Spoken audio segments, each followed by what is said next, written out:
On va parler maintenant des différentes mesures qui permettent de résumer l'information qu'il y a dans les données. Parmi les mesures, celle la plus connue, ce serait la moyenne arithmétique. Donc, qui est une mesure qu'on appelle une mesure de tendance centrale.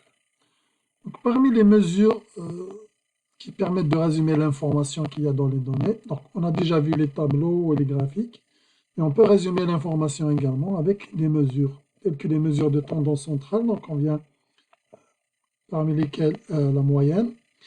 Il y a ce qu'on appelle les mesures de dispersion. Notamment, on va parler de variance et d'écart-type. Probablement, vous avez entendu parler d'écart-type. Et également, ce qu'on appelle les mesures de position. C'est de ça qu'on va parler. Premièrement, la moyenne. Donc, la moyenne arithmétique, considérons des données comme ça. Ça peut être...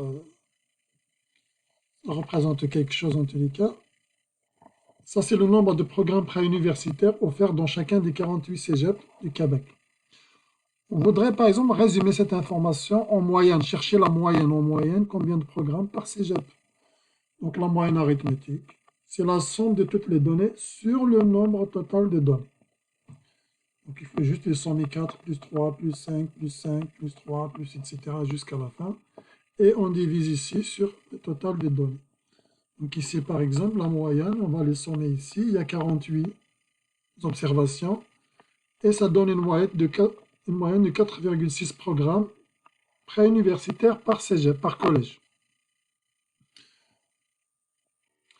Et bien évidemment, il ne faut pas arrondir ce résultat, combien même on ne peut pas avoir 4,6 programmes, mais lorsqu'on calcule la moyenne, on n'arrondit pas à l'unité près. Par exemple, s'il s'agit de calculer la moyenne de nombre d'enfants par famille québécoise, et si on trouve en moyenne 2,5 enfants, on ne va pas arrondir à 2 ou à 3. 2,5 enfants par famille, c'est une moyenne, c'est correct. Même si la variable qu'on a étudiée, qui est le nombre d'enfants, ne peut pas prendre une valeur décimale. Donc, ça ne peut pas être un chiffre avec virgule comme ça, mais la moyenne, elle peut. Écriture symbolique. Lorsqu'on travaille avec une population, on note la moyenne de cette population, mu. Donc, mu, c'est la somme de toutes les observations, x1 plus x2, xn sur n, en admettant qu'il y a n observations. Donc, admettons que notre variable x admet des observations x1, x2, etc. La moyenne, on peut la représenter avec le symbole sigma, le symbole de la somme de toutes les observations xi sur le nombre d'observations. Lorsqu'il s'agit de la population, quand on fait un sondage et qu'on travaille sur un échantillon, en général, on ne note pas mu, on note x bar. Pour dire la moyenne, c'est x bar. Et là, c'est la somme de toutes les observations sur n, où n, c'est la taille de l'échantillon. Donc, on fait la distinction en général entre grand N, la taille de la population, et petit n, n minuscule, qui est la taille d'un échantillon donné. Et bien sûr, pour la population en général, on met mu pour la moyenne et x bar lorsqu'il s'agit d'une moyenne échantillonnable. Quand on a les données qui sont organisées dans un tableau, par exemple, le même problème que tout à l'heure, les données du nombre programme, et là, on les organise dans un tableau d'effectifs. Le nombre de collèges, par exemple, pour 3 programmes préuniversitaires, on a 10 collèges, pour 4, 14 collèges, etc. Là, on peut calculer les pourcentages, ou ce qu'on appelle les fréquences relatives. Ça, ce sont les effectifs ou les fréquences absolues. Comment calculer la moyenne dans ce cas-là? Dans ce cas-là, en fait, tout à l'heure, on a fait 3 plus 3 plus 3 plus 3, parce que 3 a été observé 10 fois. Et là, il suffit de faire 3 fois 10 finalement, plus 4 fois 14, plus 5 fois 12, plus 6 fois 17, etc. On divise sur 48. Voilà comment on calcule. Là, on va noter mu parce qu'on a pris tous les collèges du Québec. Ce qui peut dire qu'on peut s'intéresser à la moyenne de toute cette population. Et donc, on trouve 4,6.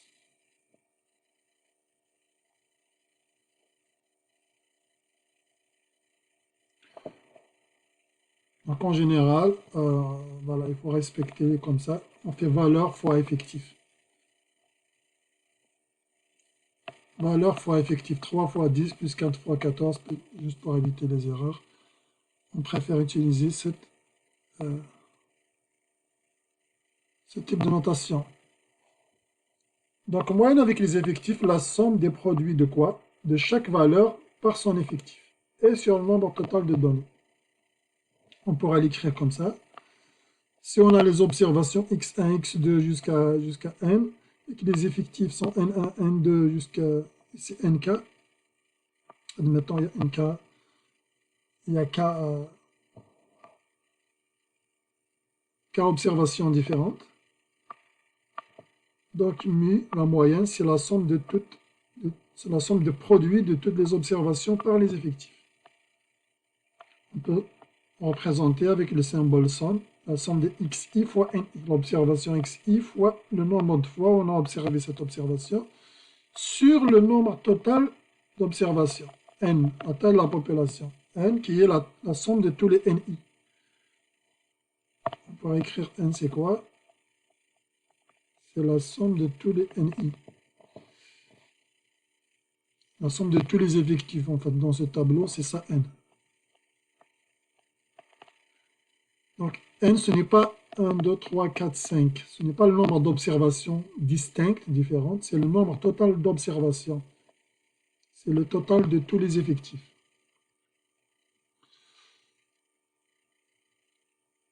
Bien évidemment, on l'avait calculé avec les effectifs. On aurait pu les calculer, on a calculé avec les effectifs, qui sont des fréquences absolues. On aurait pu calculer avec les pourcentages, c'est-à-dire les fréquences relatives. La moyenne, on a dit 3 fois 10 sur 48, on peut l'écrire comme 3 fois 10 sur 48, 4 fois 14 sur 48, etc. Or, 10 sur 48, c'est le pourcentage, 14 sur 48, c'est le pourcentage, etc. Tout ça, ce sont des pourcentages. Donc, c'est finalement l'observation fois le pourcentage, plus l'observation fois le pourcentage, etc. Donc, c'est la somme de toutes les observations fois la pondération, en quelque sorte. Moyenne, c'est la somme des produits de chaque valeur de la variable par son pourcentage. Donc, quand il y a un pourcentage, pas la peine de diviser, hein, parce que la somme de tous les pourcentages, c'est 100%. La somme de tous les pourcentages égale 100%. Donc, 100%, c'est 1. Donc, c'est comme si on divise sur 1, la somme de tous les pourcentages. En gros, quand on utilise les pourcentages, on ne divise pas, c'est juste la somme de l'observation fois le pourcentage. C'est pareil lorsqu'il y a une pondération, que la somme de toutes les pondérations, c'est 1. Donc, on ne divise pas.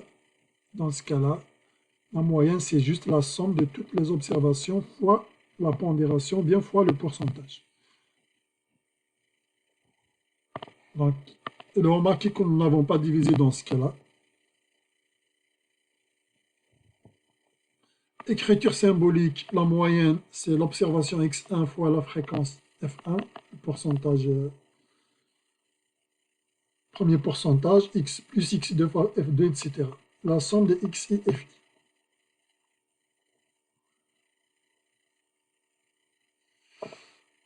Donc, graphiquement, comment on représente la moyenne? Déjà ici, on voit qu'on a un diagramme en bâton, qui est le diagramme qu'il faut faire pour une variable quantitative discrète, parce que le nombre de programmes préuniversitaires dans un cégep, dans un collège, est une variable quantitative discrète, donc on a un diagramme en bâton. C'est pour ça que vous voyez la largeur des bandes ici, elle est très très fine. On peut placer un pivot juste au-dessous de l'axe des X, de l'axe horizontal, à l'endroit où se situe la moyenne. Donc si on place un pivot, on comprend que c'est la moyenne, parce qu'un pivot, c'est comme imaginer une balance, donc on a autant à gauche, autant à droite, enfin le poids à gauche est le même que le poids à droite, et donc c'est ça la moyenne. Faisons un exemple. Donc ici, on a on n'a pas les effectifs, c'est-à-dire les fréquences absolues, on a les pourcentages, ou bien les fréquences relatives. Comment calculer la moyenne ici dans ce cas-là? La première observation fois 25%, ou bien 0,25, plus 1 fois 38%, plus 2 fois 32%. En fait, dans cette question, elle nous demande juste d'estimer graphiquement la moyenne, et non pas de la calculer vraiment.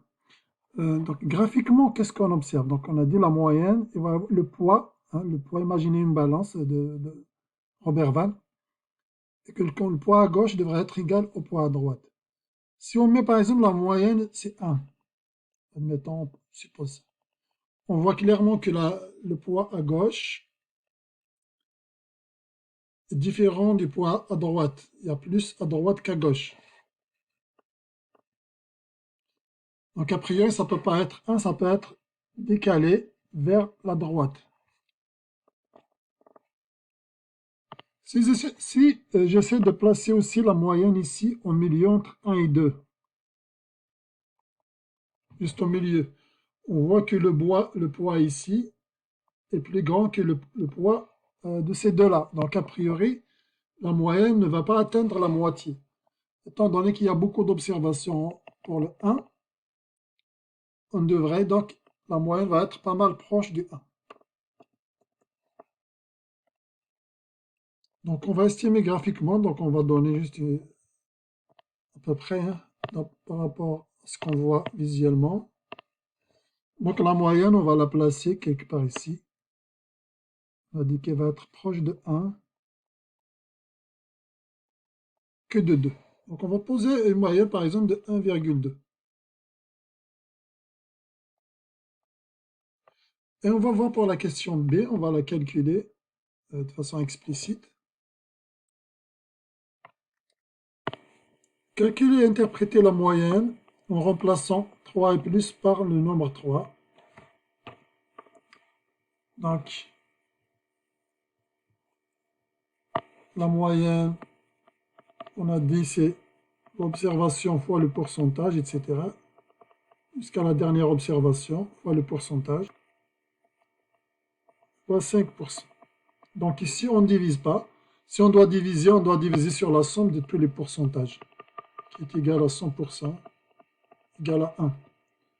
Donc on ne divise pas quand on calcule comme ça la moyenne avec les pourcentages. En tous les cas, on obtient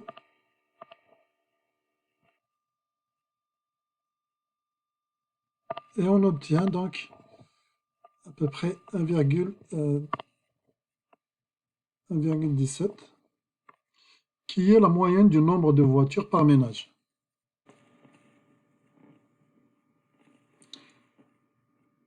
Exemple 2.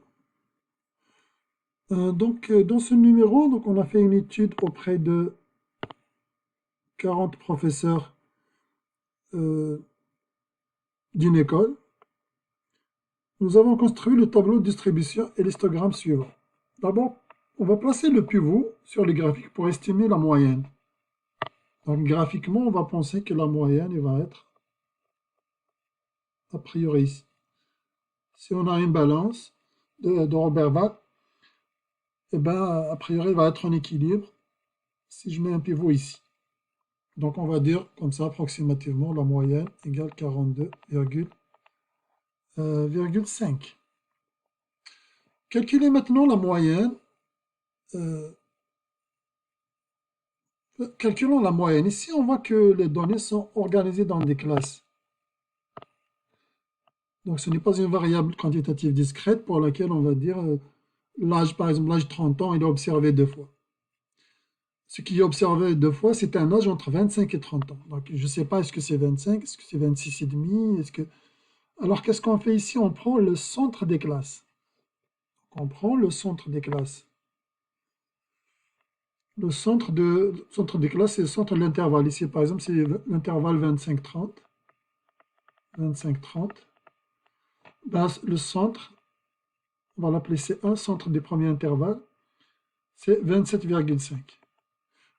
25,5, c'est égal à 25 plus 30 sur 2.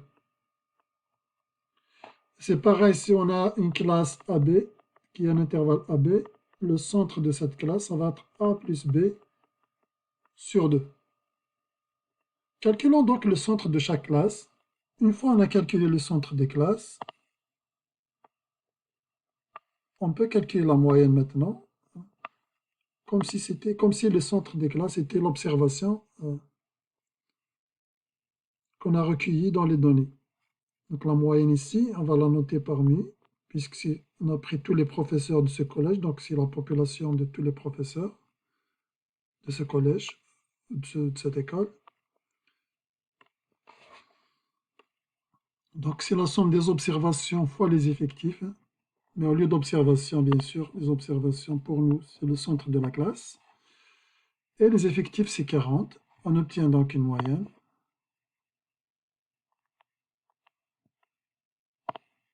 Et on obtient donc une moyenne de 42,13, qui est pas mal proche de 42,5 qu'on avait estimé graphiquement.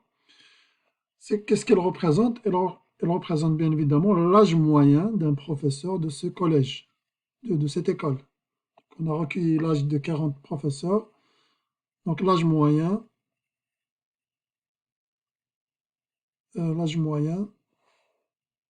interpréter la moyenne. Donc l'âge moyen des professeurs de cette école est 42,3 ans. C'est comme ça qu'il faut intégrer.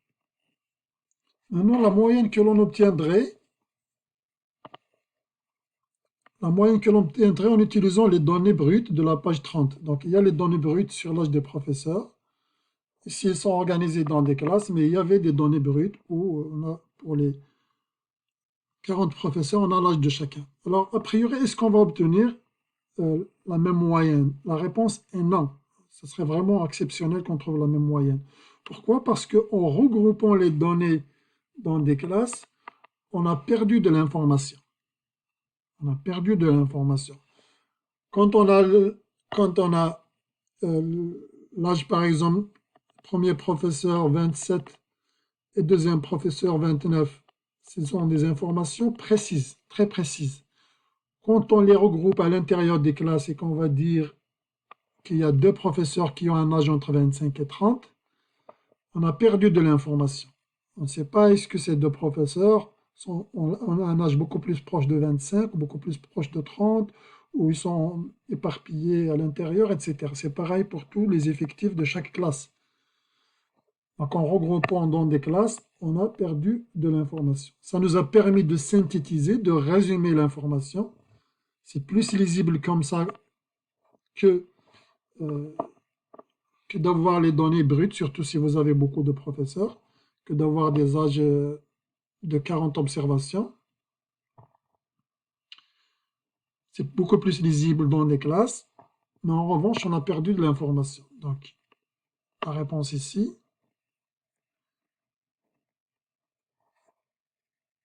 On ne devrait pas obtenir la même moyenne. Moyenne pondérée, on va parler de la moyenne pondérée, c'est à peu près la même chose que le pourcentage, la moyenne avec le pourcentage. Donc, il y a des observations, chaque observation, elle a un poids. Exemple, les notes, un exemple classique, ce sont les moyennes des étudiants avec plusieurs examens. Dans chaque examen, il y a une pondération différente. Donc, examen à 65%, examen de 70, travail 75. Ça, c'est les notes observées. Donc, ça, ce sont les observations. Et ça, c'est les pondérations de chaque examen. Ça, ce sont les pondérations. Donc, la moyenne ici, c'est comme les pourcentages dans les tableaux qu'on a utilisés pour le calcul de la moyenne avec un tableau des effectifs. Donc, la moyenne serait la note obtenue. Donc, 65, on va enlever le pourcentage pour la note. Dans le calcul, à la fin, on va donner le résultat avec le pourcentage. Donc, fois 25% fois la pondération, plus l'observation 2 fois la pondération 3,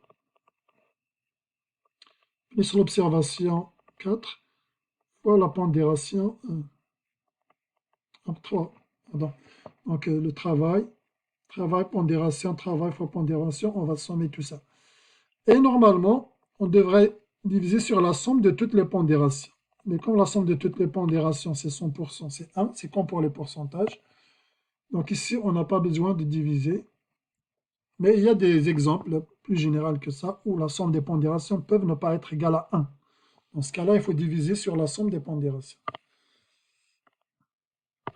On obtient une moyenne de 70,75. Comme les notes sont sur 100, donc moyenne égale 70,75%. Donc ici, il faut juste ne pas mélanger l'observation qui est la note avec la pondération qui est un pourcentage. L'observation, on peut la représenter juste par une note sans utiliser un pourcentage. À la fin, on va remplacer le pourcentage pour dire que la plus grande moyenne possible serait 100%, si j'exprime en pourcentage. S'il s'agit d'un autre barème, on peut représenter 70,75 sur 80 par exemple, si le barème est sur 80, etc. etc. Donc, comme si le barème est sur 100, soit j'exprime en disant c'est 70 sur 100, ou bien j'exprime ça avec un pourcentage. Donc, si on considère donc des pondérations qui sont des pourcentages, la somme de toutes les pondérations, si c'est les pondérations, la somme de toutes les pondérations doit être égale à 100%. Comme ça, on ne divise pas. La moyenne, c'est juste la somme de l'observation fois la pondération. La pondération, c'est un poids qu'on accorde à une observation. Par exemple, la première observation qui est la note à premier examen, sa pondération, c'est 25%. Son poids, donc, c'est 25%.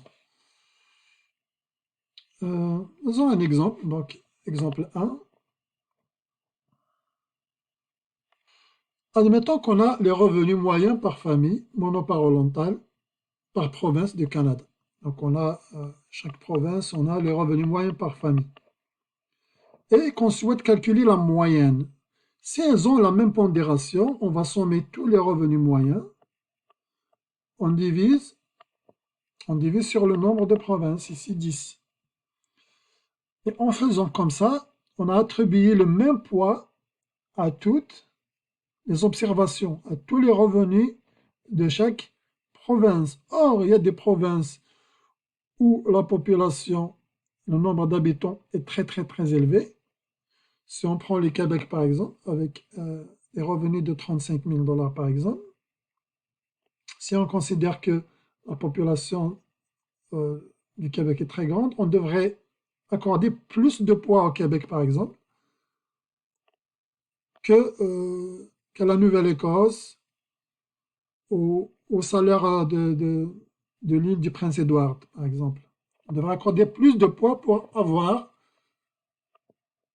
quelque chose qui ressemble vraiment à la vraie moyenne du salaire, des revenus moyens de famille monoparentale par province dans tout le Canada.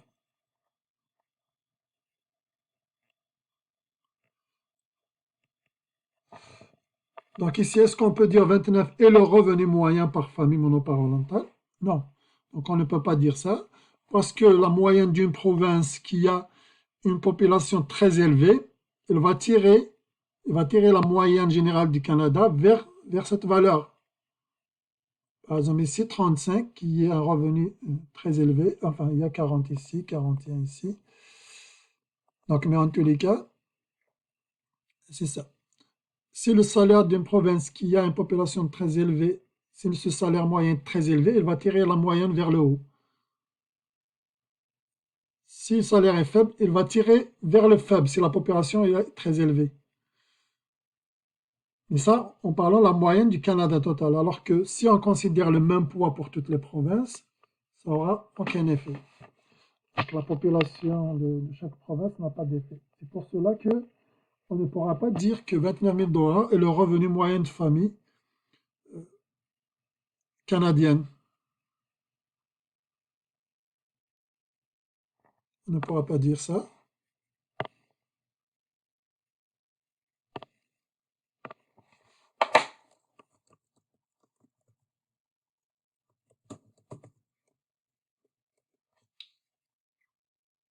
De façon générale. Donc, de façon générale, ça dépend du nombre d'habitants, ou plus précisément, ça va dépendre du nombre de familles monoparentales par province. Admettons que cette variable, S'il est homogène, cette variable, si vraiment c'est la même chose, c'est distribué de façon pareille dans toutes les provinces, pourcentage de familles monoparentales, dans ce cas-là, on peut dire juste que ça dépend du nombre d'habitants par province. Mais comme on ne le sait pas, on pourra dire que ça dépend du nombre de familles monoparentales par province.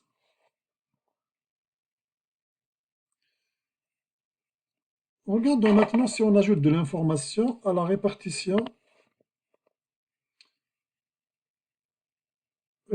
des familles monoparentales par province.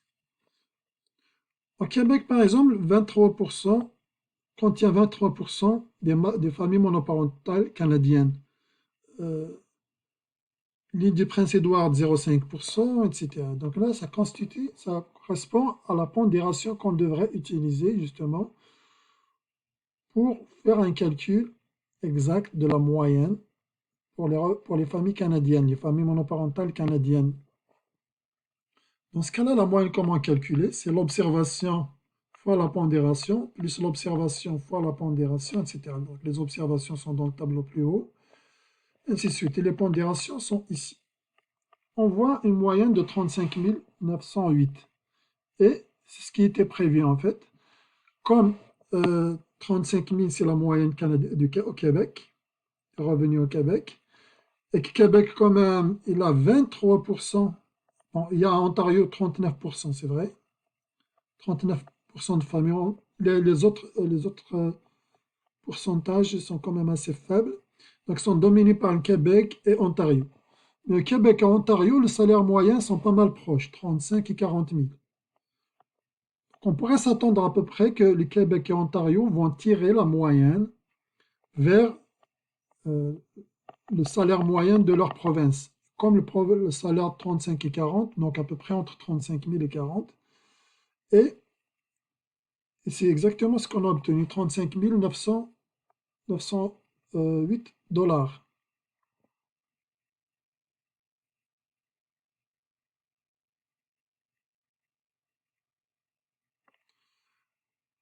Donc d'où l'intérêt bien sûr de la pondération, d'utiliser les moyennes pondérées dans ce cas précis. Un autre exemple.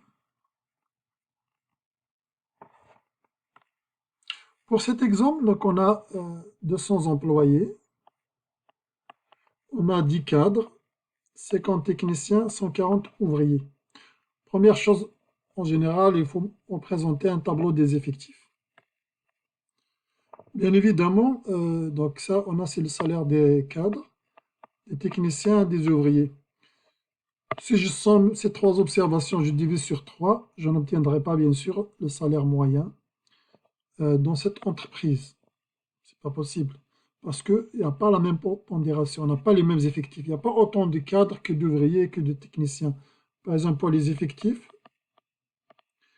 pour les cadres, on a juste 10 cadres. Alors que pour les ouvriers, 140 ouvriers. Donc les 140 ouvriers vont tirer la moyenne vers le bas. Puisque leur salaire est plus bas, ils vont tirer la moyenne générale vers le bas. Et les techniciens, donc on en a 50. Voilà. On peut utiliser donc les effectifs sur la totalité des effectifs ici. Total, c'est 200. Mais on peut utiliser une pondération. Finalement, la pondération ici, c'est juste qu'est-ce que représente le nombre d'effectifs 10 cadres. Combien par rapport à 200. Donc c'est 10 sur 200, c'est 5%. Donc ici, on a 5%. 5%. Ensuite, on a 50 sur 200. 50 sur 200, c'est 25%. Et donc, on a 70% ici. Donc, je mets pourcentage sur la colonne. Ça va être suffisant. Et la moyenne, donc, la somme des observations fois la pondération. 45 200 fois 5%, plus 35 250 fois 25%, plus 28 400 fois 70%. et on obtient la moyenne. Donc le salaire moyen de ces 200 employés, c'est bien sûr 30 952,5. Et ce n'est pas la moyenne qu'on va obtenir en sommant ces trois observations et en les divisant par 3. Ça n'a rien à voir puisqu'elles n'ont pas le même poids. Il n'y a pas autant de cadres que d'ouvriers. On aurait pu aussi utiliser juste les effectifs. Observation fois l'effectif, plus observation fois effectif, plus observation fois effectif. Le total divisé, on divise sur la totalité des effectifs.